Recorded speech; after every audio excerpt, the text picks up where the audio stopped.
This is All About Home Construction, and here's your hosts, Terry Cannell Beck and Randy Blake. That's right. Good morning, Randy Blake. He's knocking down the stuff in the studio, but he's here. What's up, here. buddy?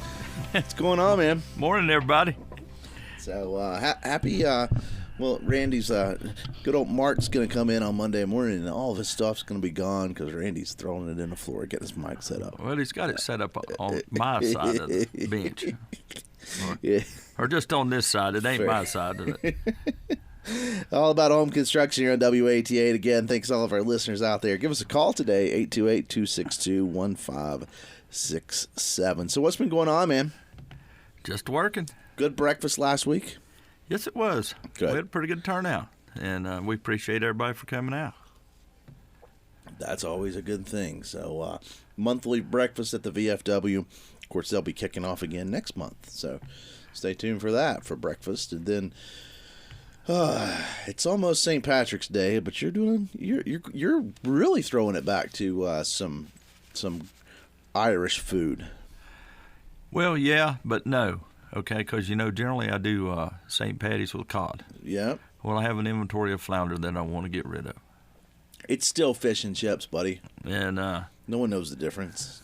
well, yeah, they do. I'm not a fish eater. That's all it's saying. But we're going to do a 7-ounce flounder fillet, Sweet. French fries, hush puppy slaw for $12 Nice. on the 15th from 4 to 7. So 15th, next Saturday. So head on over to the VFW that night and get your fish and chips. yeah, and I'm working That's what they are. working on a new project. Yeah.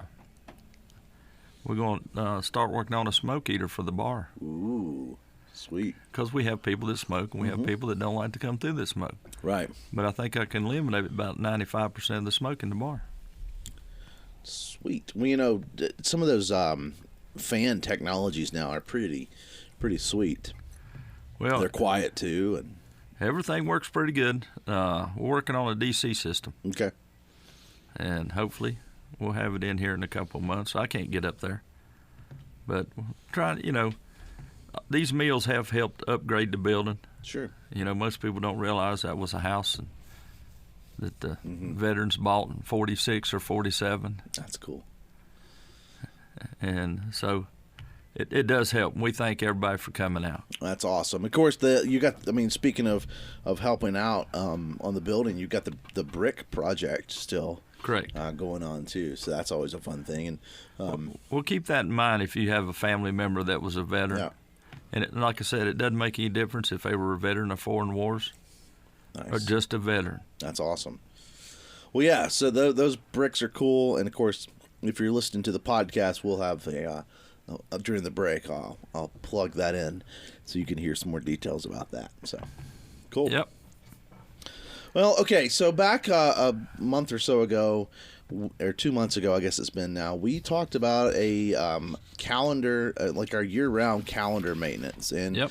We got through some winter tips, and so if you want to listen to those tips, you can go back on the podcast, and I'll go ahead and put that out in the next day or two. We'll relink that on our Facebook page, too, for those that are not big on the podcast. You can click on that and take you to it.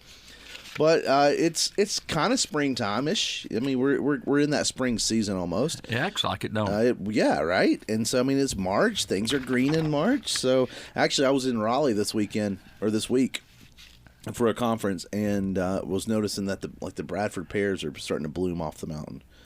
So it's springtime. So we thought, hey, well let's get into the spring list.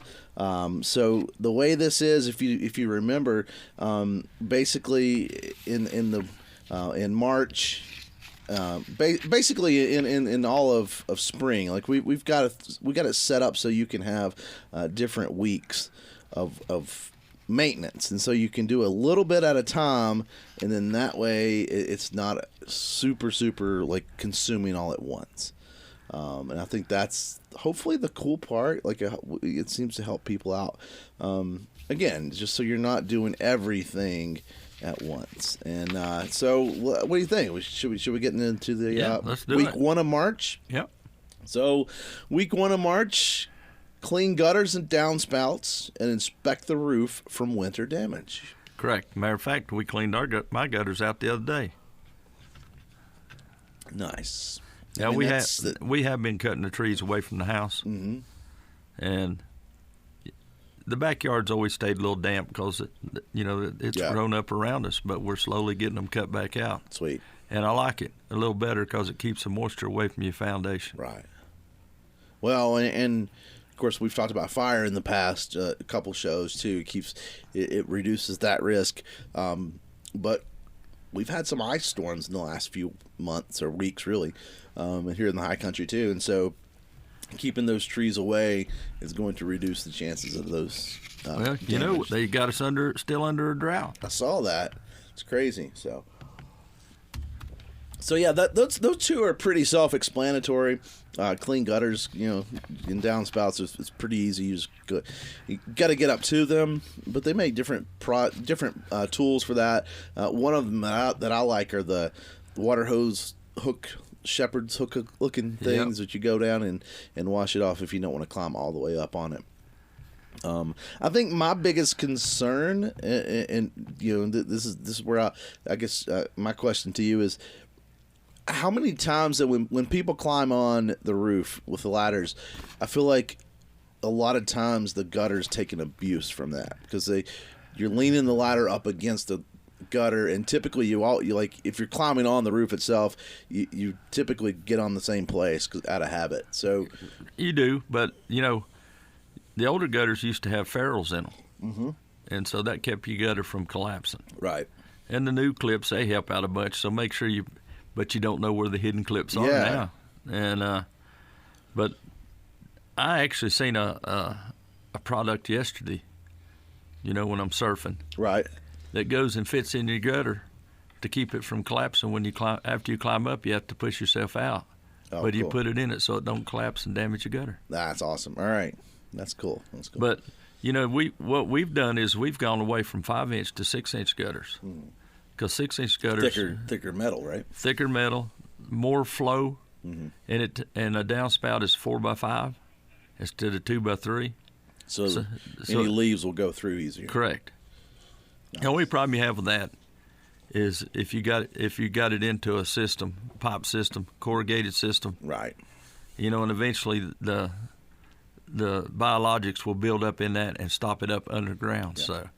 That's why you recommend not clear. Listen to me. Smooth plastic. Yeah. I truly believe in the smooth plastic, not the white PVC, but the green. The green PVC. It's less money. Okay. But it allows the water to flow out a little faster away from your foundation and stuff. Okay. Good stuff. All right, week 2. Check exterior caulking and weather stripping. Again, just a quick look around your house on the outside and where you have doors. Fairly easy to look for. I guess to me the around the windows where the sun hits is probably the most likely, I guess, to be destroyed from the UV, right?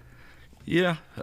Another thing that watch what you buy caulking wise, okay?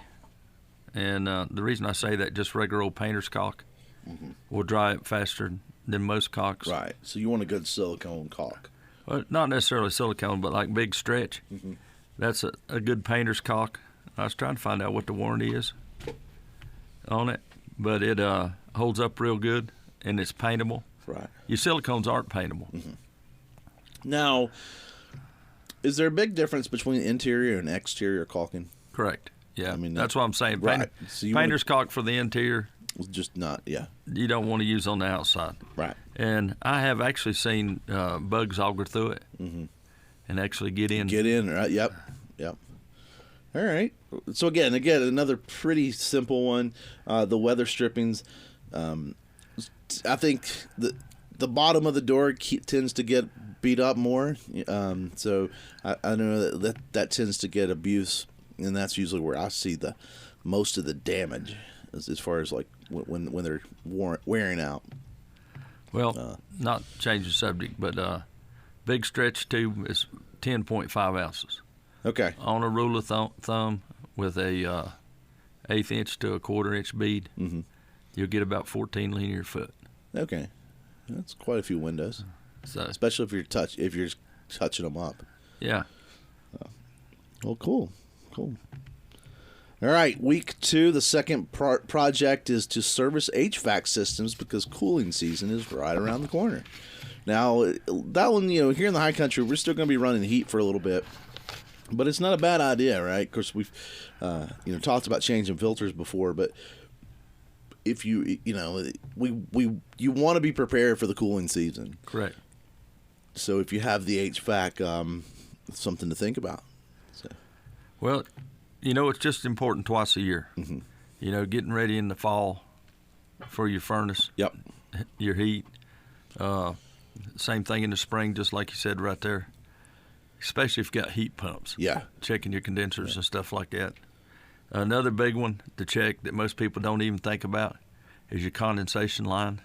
Yep. Coming out of your furnace. Make sure it's clear. Especially when the season of bugs move, when they're moving in and out.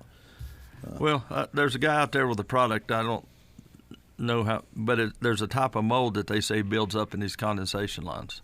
Makes sense. And it's always wet. Yeah, but it sets, and it's around heat. Yep.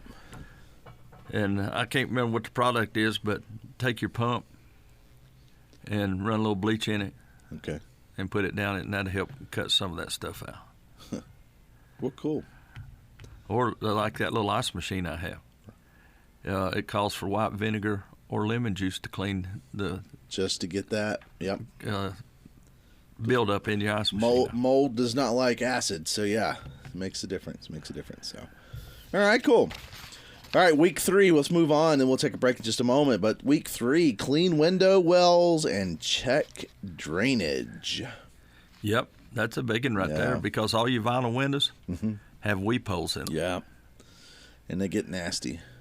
And sometimes you might have to get a can of air to blow it out. I hadn't thought about the can of air. I've tried cleaning it and taken toothbrushes before, like stuff like that. But yeah, okay.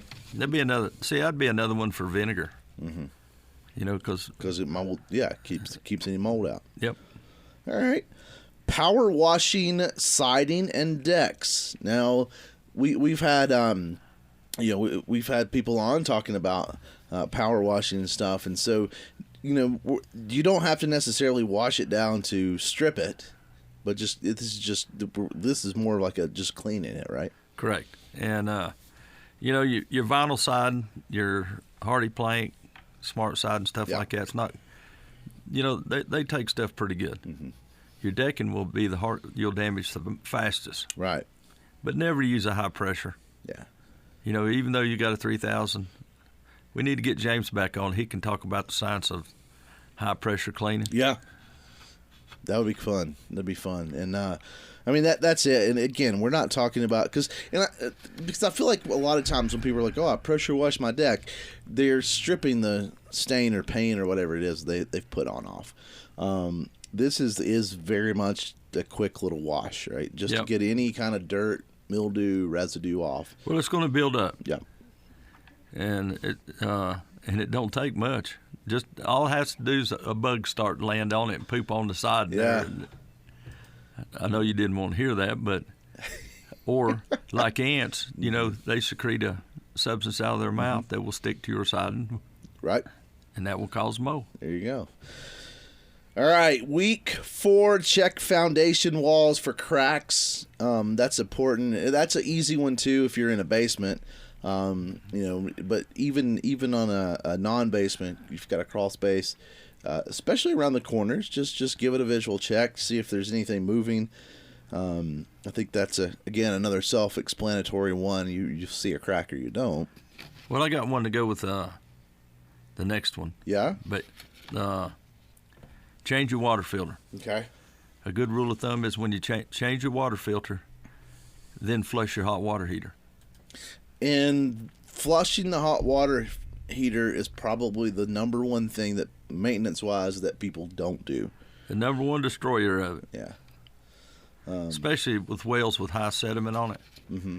You know, I bought one of those micron filters for sediment on its own, and I couldn't take a full shower. Because it clogged it up that fast. And but I couldn't afford the automatic dump one. Yep. So I was constantly going down there and cleaning it up, or blowing the water out. Yeah, it's here in the mountains especially. I think we deal a lot with that. But yeah, you're right. That hot water heater is one thing that we don't mess with a lot. Yep. So cool. And then this last one doesn't apply to everybody, but if you have a sump pump, while you're doing the water filters and pump and stuff, just check it, test it, make sure it's working. Correct. Because it's a lot better to check it now than it is when you need it. Well, we've got a couple houses that has them. They're around. That keeps the water out of their basements. That's it. So yeah, if you have one of those, this month will be a good time to check that. We'll take a break. We'll come right back with more. Stay tuned.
That's right. All about home construction here on WATA. And again, thanks to everyone out there going over our year-round maintenance list. Again, just by breaking it down, we can do a little bit, do a couple of things each week that doesn't take very long, and just easy maintenance for your house. And if you're being proactive, it's a lot easier than being reactive. So, we made it through March. And again, this will be up on the podcast, so that you want to go back and listen later on. You can do that. So, all right, we're up on April now. April, the first week of April. Check windows and screens, because it's April, especially in these warm April days. Like, people start to open windows and things like that. Get some fresh air in. Check windows and check screens. Well, that's a big one right there. We stay cooped up in wintertime. Mm-hmm. So just cooking in the house, even with a vent, will put a little residue on your windows. Right. Acid rain puts a little on the outside. Mm-hmm. Yeah. So there you go. Like, little cleaning those windows out.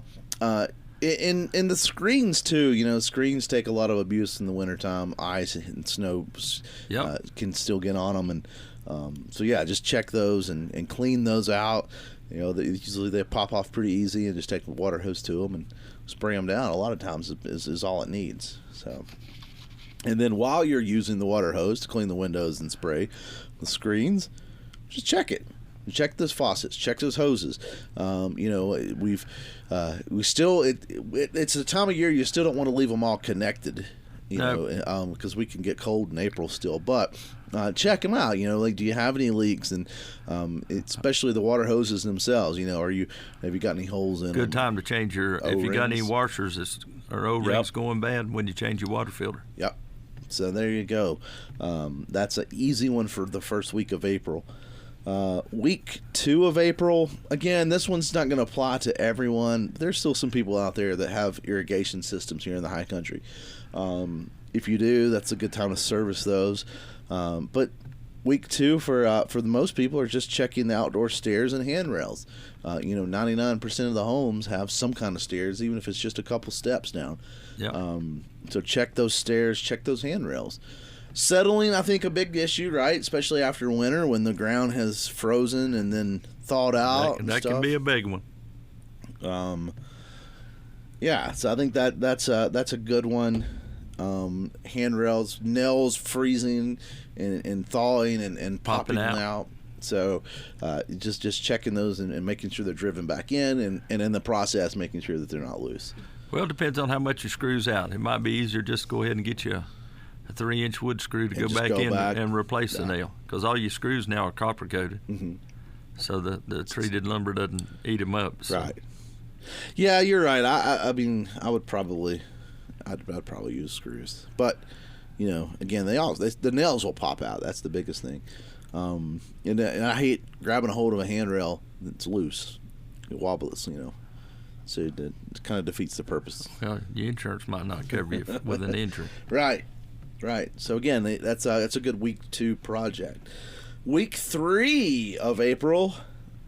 We've talked about this one before, and we kind of talked about it when we were talking about cleaning up or checking the roof and gutters. But trim the branches away, so we get some new growth end of April into May. So if look at it, do you need to trim any new growth? Trim any branches away from the house or the roof itself. I think the landscaping around the house is a big one. Because as the branches start to grow out, you may have to prune those back a little bit. Oh yeah, I mean, we've already started trimming the roses and stuff. Mm-hmm. And so while you're out there working with your landscape, if you have any landscape lighting, it'd be a good time to check that. Is all of it working? A lot of these, they're a lot better than they used to be. These like floodlights and these like the sidewalk lights, the little lights and stuff. They're a lot better than they used to be, but they still take some abuse, and wires get loose and bulbs go out. Yep, they do. So, I was looking up a sprayer here, and they have a 2.8 gallon plastic hose sprayer. Mm-hmm. And you hook your hose to it, and it's got the adjustable nozzles for 1128 at Lowe's. That would really help you on your side and stuff. Nice. That's a low impact spray, so you can get your cleaner in it. Right. And most chemicals that you clean your siding with will not damage your plants. Sweet. So keep that in mind. Okay. Good. All right, week 3. Clean outdoor light fixtures. Yep. What's your thoughts on cleaning outdoor light fixtures? Because that's cleaning them. We check for bulbs out being out, obviously, but cleaning them, especially those, if they're some kind of fancy. Well, they're made to take apart, so yeah. you can clean them, and you don't want it. They are made to be sprayed, but you only clean the outside. Yeah. Because if it's incandescent bulbs, now the heat's going to bring the dust and stuff on the inside. Well, and all light brings in bugs. Yeah. And there's a lot of times those bugs find little holes to get in and fills. I mean, we've all seen it in the, with the outlet or not the outlet, the fixture that's full of, the glass is holding in the bugs. Yeah, the mosquitoes. And gnats. Ladybugs. The ladybug season. So, yeah, that's a good one. Well, right now while you're cleaning Mm-hmm. and you're spraying with chemicals and stuff, honeybees aren't flying, so it's not going to affect them. It's true. So now would be the time to do it. Sure enough. So, all right. Also, week 4 is check. So hold on. I lost where I was. I got too many things. Check the fence if you have a fence or gate. And deck railings. Well, we've already checked decks, but still, like that. That's a good time to check those. Again, it wouldn't apply to everybody, but Well, it depends on the age of your house. Yep. When you're checking handrails and stuff like that, because UV rays will eat that treated lumber up, Mm-hmm. and sometimes from time to time you got to go back and sand it. Yep. And then, a lot of people don't like Thompson's water seal, but it works pretty good. Right. And the secret to Thompson water seal is 2 coats, not 1. 2 coats, not 1. That's the secret. I like Thompson's water seal. Well, when you spray it on, and you watch the wood go, and it sucks it up. You got to add more. Let it set for a day or two, and then put it on. There you go. All right, we'll take a break. We'll be right back.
number from being transferred.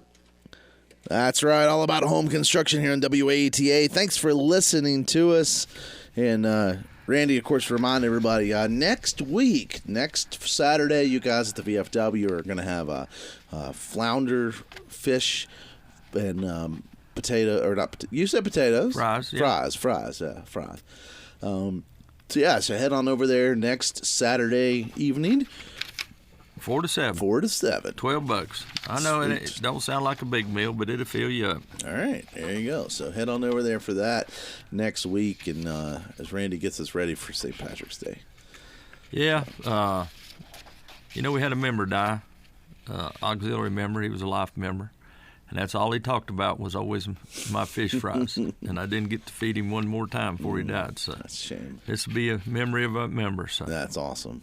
Well, good stuff. So, yeah, get on over there next weekend, and, it's going to be good. It's going to be good. So, of course, good thing is I think we got a good week of weather for us, too, so we'll all be ready for the weekend, I think. Well, I hope so. But, we're checking through some list of year-round maintenance lists. Now, for those that are just joining, like we've done this list back in the wintertime, talked a little bit about the winter list, and so now we're back on the spring list, and we'll put these up on the Facebook page, too. So if you don't have to worry about taking notes. If you want to log in and check that out or contact us, we'll get you the link to that. Or you just go back and listen to the podcast or share it with your neighbors and your friends and all the other fun stuff. So, so good. Definitely fun stuff there. So we were talking a little bit about the landscape lighting a while ago. What's your thoughts on timers for, like, the landscape lightings? Are you a fan of timers or just turn them on when you want them on? No, I like timers. And it especially depends on how late you stay out at night. Yeah. But the biggest thing about your low voltage light, make sure you bury it deep enough so the rabbits don't gnaw on the wire. Yeah, because they will. And I've seen those low voltage wires. They tend to get they don't hold up like some wires do. In other words, they're low voltage, they're cheaper wire, and a lot of times they take some abuse, freezing and thawing, for instance. Yeah. UV rays. Yeah. So get them underground a little bit. I guess.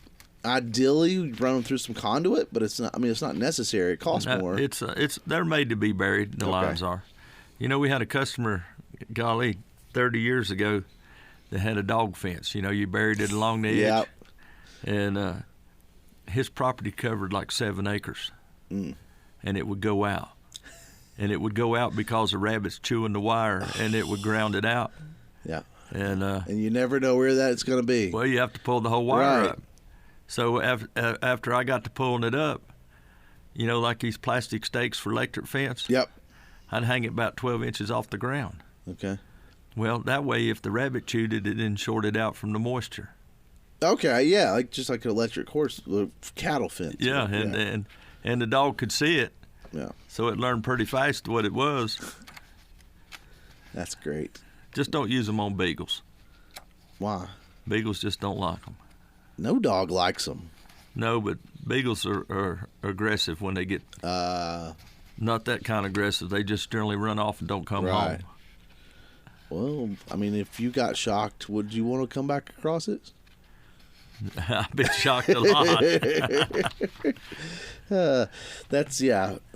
I've known multiple times. I've heard stories of people getting, like, where their dog has gotten out and won't get back in because they don't want to get shocked to get back in, and people will grab pull the dog over with the collar, but they'll be holding the collar in the wrong place, and it'll shock them instead of the dog.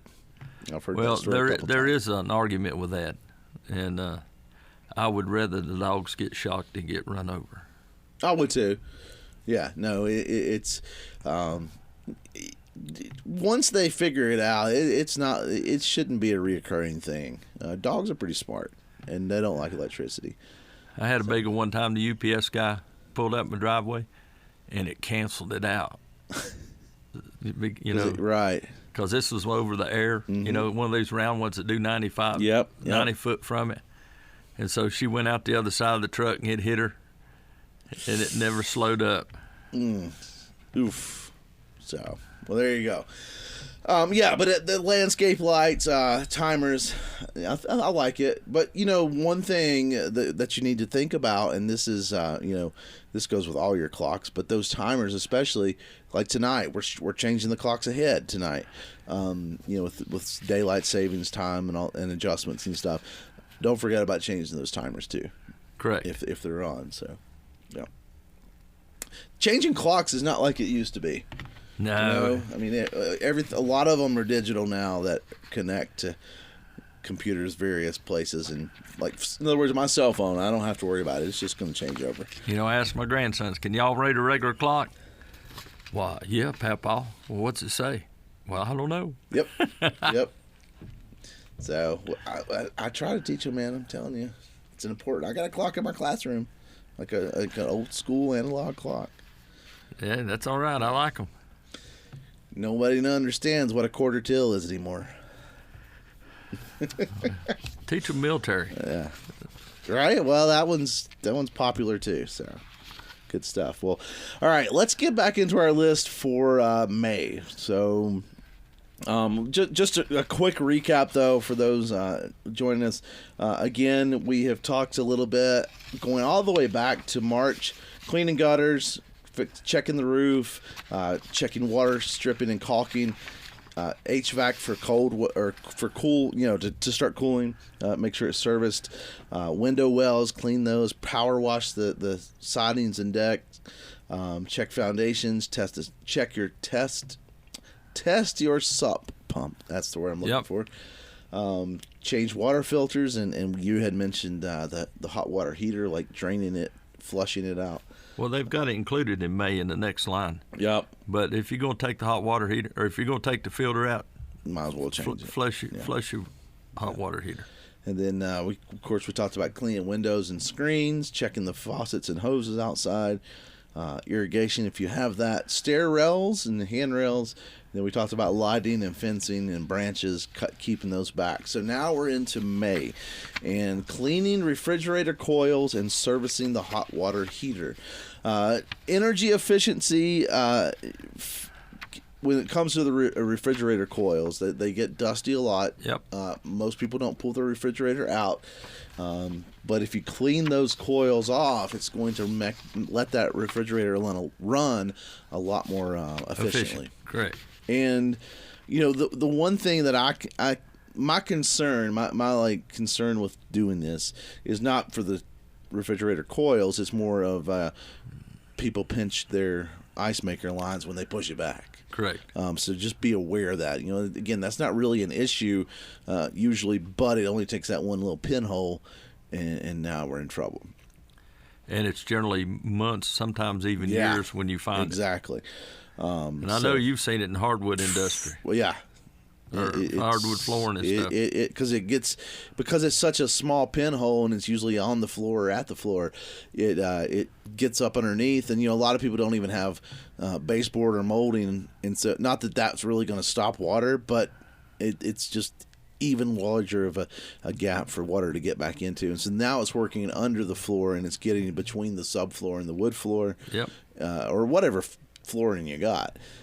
So it's not just the surface, is what I'm trying to say. It gets deep, and that's why you don't see it a lot of times until it's a big deal, because it's kind of working its way underneath everything.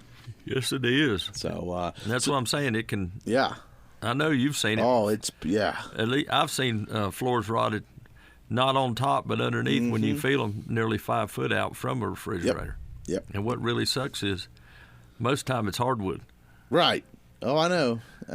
So, keep that in mind but still, it's important to clean those coils out. It's don't get me wrong. It's worth the risk, but just be aware when you push it back in. That's becoming less of an issue with more and more people using the plastic PVC lines than back in the day when everything was copper. Yep. Those copper lines are real bad to kink and get pinholes. So, yeah. So you talked about preventative maintenance, then extending the life of your water heater. This doesn't matter if it's gas or electric, right? No. I mean, you're going to want to do this both. And I'm hearing people talk about city water having sediment in it. And so I've never heard of that, but I've never looked in a glass of water from city. But the thing about it is I've heard that people have their hot water's failing because it's old city water lines. Just getting built up and stuff. Huh. Well, that's good to know. I mean, good to know. Again, just flushing those. What about checking the temperature and the pressure on those? Like, is that something that fails? I guess. I mean, I know they can fail, but is that something you can test for? Like, it's getting bad, or is it just going to be it works or doesn't work kind of thing? It works or it doesn't work. That's sort of what I was thinking. Like, because if you like in your hot water heater, if you get sediment buildup, then it's going to overheat the lower elements. Right. All right. And I know everybody's replaced the thermostat thinking, well, I've got it. And then you turn around, you have to do something else because the sediments blew the element out, not the thermostat. Right. Okay, cool. All right, week 2. We are in May. Week 2, getting ready for Mother's Day. So clean those carpets and rugs. I think you should just change them out to wood. That's my personal opinion, because I think wood's better. But a lot of people like their carpets. A lot of people like rugs, and I get it. But if you clean those out, do a deep clean. Shampoo them. If they're rugs, take them out, wash them out. That's going to help your living, your air condition, or your air. Well, the condition of your air, not air conditioning as in cold, but like as in quality, right? It's going to keep your air cleaner, less dust and allergies, and especially. Carpets aren't like they used to be. Yeah. And they don't have formaldehyde in them. Right. So they don't off gas like they used to. And I'm like you. I've done more hardwoods than I ever have carpet. Yeah. And about every house I've ever built has had hardwoods in it. Well, carpet is, which is hard to keep clean, and even when you're the cleanest carpet I have pulled up. In fact, when I was doing wood floors all the time, I did a floor one time that they had, just for the sake of getting fast, getting in the house and stuff, they had put carpet down and didn't like it, and so it's less than a year later when they're putting hardwoods in, and so. Essentially brand new carpet, right? I mean, it was a couple who never really used that room that much. Yeah. So the carpet was essentially brand new. And when I went to pull it up, you'd be surprised at the dust and dirt that had collected up underneath it. Like they were amazed because they didn't think the room had been used, and it was a new carpet. But just the walking in it, and because you could look at the floor and see where the furniture was based on where the dirt was. It's just amazed me how much dirt and dust gets down inside underneath carpets. And if you're allergic to that stuff, then it's just holding it in. So that's a big one. So it's week 2 of May. Check those rugs, carpets, clean those, and check your driveways. So good time to May. Everyone's wanting to get outside. Week 2, and so just look at those. Like, do you have any large cracks? This goes for concrete and asphalt, right? Do you have any large cracks that you need to start looking at and filling up? Well, that's important right there. What you said, clean it, filling the cracks up. Yep. And well, what's your thought? So there's different products, and asphalt is pretty easy. There's tubes of tar, whatever you want to call it, patch, that you can go out. And then for concrete, I've seen people use different kind of caulking. Quikrete makes a caulking. Yeah. That will seal itself. Yeah. It's self-leveling, but it depends on how deep your crack is. Right.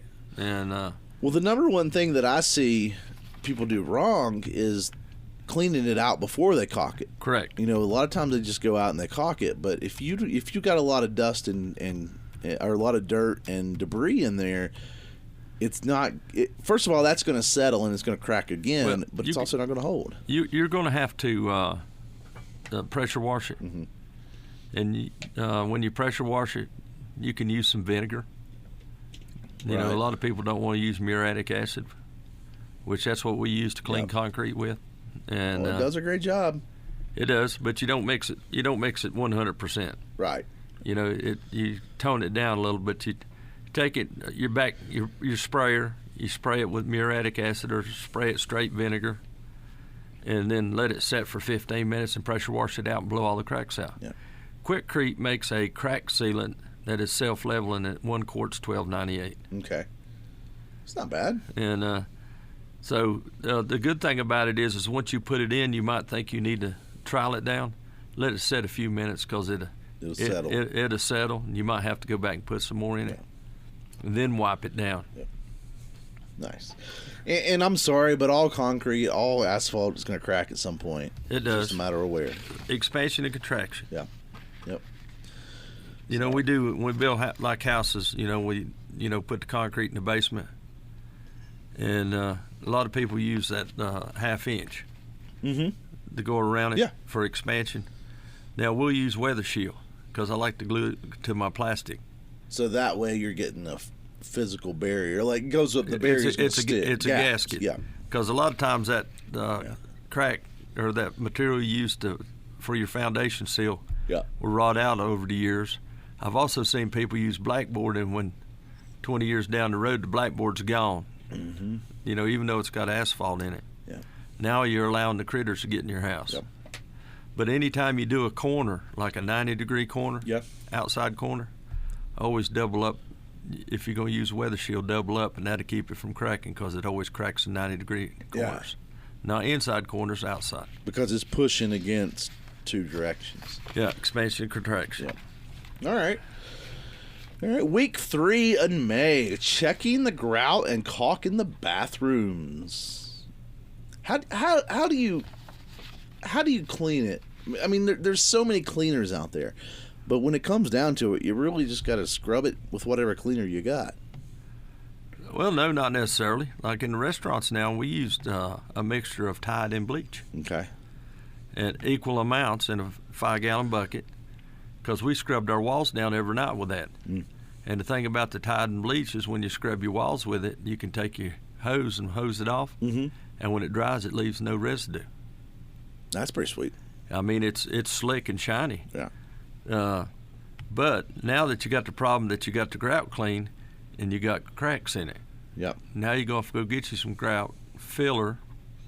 I think they make tubes of grout filler. Not They do. You don't have to buy a 5-pound bag of it. Yep. But most people don't realize that you need to seal your tile once a year. Regardless of what it's made out. In other words, regardless of the type of tile. Yeah, you're not sealing the tile itself. You're sealing the grout. The grout. Because the grout will allow the moisture to go through. Right. Okay. Well, that works. That makes sense. So there you go. There's your start of your mold Now, in your walls. would you if I got a section that's cracked out, do I need to remove the grout from that section, or can I just fill in?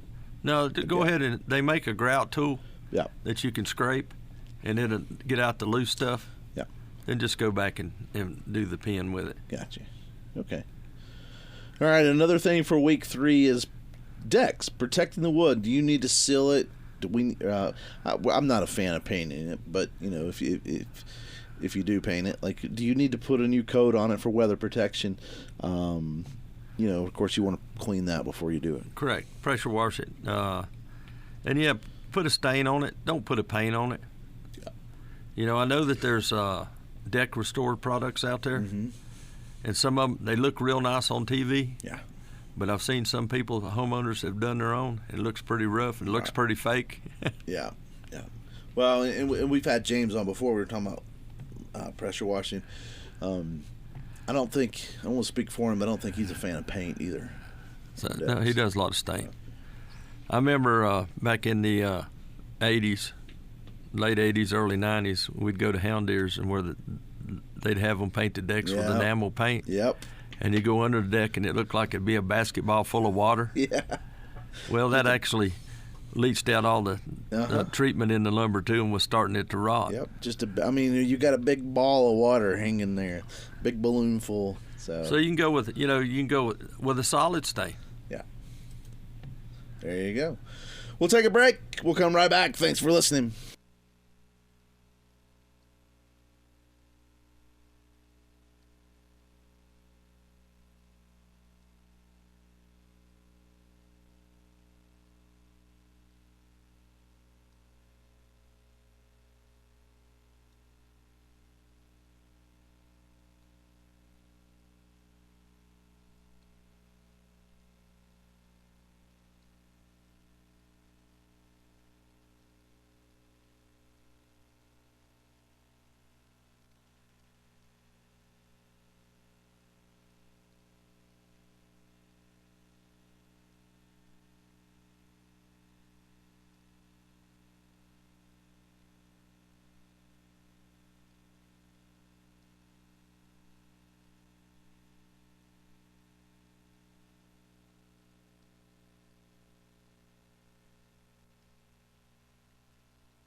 That's right. All about home construction here on WATA. And again, thanks to all of our listeners out there. We will have these year-round maintenance tips up on the website or Facebook page and then up on the podcast as well. So you can go back and listen to that. And week 4 in May, and then we're done with spring. Deck boards and rails. Check them for loose or rotting boards, wobbly rails, things like that. It's a lot of those you can fix yourself if you're proactive and catch them before they're a big deal. You don't have to call in a pro. But when they start to get, especially if it's more than just deck boards, if it's structural, then that's where you got to kind of make that decision. Now, to give you an idea about your loose railing, okay, your railing is supposed to hold 200 pounds. And how many railings? Think about this. Like, how many people have railings that they don't want to lean up against? You know what I mean? I mean, there's some that you're like, I don't want to lean against that. It's not going to hold 100 pounds, much less 200 pounds. Well, I've always been real finicky about my post. Mm-hmm. I never use 4x4s. I use 6x6s. Always on 6, okay. And never go over 8 foot. Yep. And that way, I've been one to try to go long lengths on my top of my rails. Mm-hmm. If I can get let's say I got a deck that's 24 foot long. Right. Well, I'll go with a 2x10 and rip it down so there's no breaks in it in 24 foot. Right. And that just adds a little extra layer of security. for people leaning up on it, because you know how many rental properties we have around here. You can go around town right now and you can see where they're replacing the treated. Right. That's the thing. All right. Well, the last thing to do for the spring is exterior paint. Just painting siding or protecting the siding. See if it's pilling. Keep it from preventing other damage. And that's, I'm not saying you have to paint every year, but I'm saying that's when you need to look at it and see if you need to. And again, maybe you can touch up a couple spots and kind of extend the life of that coat a little better. So. And, if you're going to repaint your house, it doesn't hurt to prime it first. Pressure wash it, then prime it, because it will hold your paint better and make it last longer. We've had houses out there that's gone 12 years without paint, having to have them repainted. Yep. But that's also because we painted it on all four sides. Sure. To keep moisture, from coming up underneath it, in between the house wrap and the siding, keep pushing the paint on. Exactly. So that's the key. So, well, again, hopefully that helps some people out. We'll put this list. We'll make the spring list available and put that up on the Facebook page, like I said. This week, and then of course you can go back and listen to the podcast and share it with friends. Yep. Good stuff. So hopefully that helps some people out. So don't forget, of course, the VFW you guys are going to have next Saturday. I mean, we'll be on, but while you're making your plans this week, go ahead and remember Saturday at the VFW, the dinner. Come out and join us. Flounder. Fish dinner. I'm telling you, man, fish and chips, that's Irish. Who cares if it's flounder? It's still Irish. Still getting you ready for St. Patty's Day. Well, I'm trying. So, yeah. Well, good stuff. Thanks for listening to us again, and tell your friends. We're still in the top 5 in the nation for on the list. And that's because people listen to our podcast. That's it, and we appreciate that and sharing it with friends. And if you do, and even if you don't listen to podcasts, if you listen to us on the radio, if you click on the podcast once and like it, and then give us a rating, it actually helps us get more listeners. So please do that. Two boys from Virginia. We enjoy it. Some of us are from the right side and some of us from the wrong side. So, anyway, good stuff. Thanks for listening to us. Randy, I guess we'll see you next week. Take it easy, man. Bye.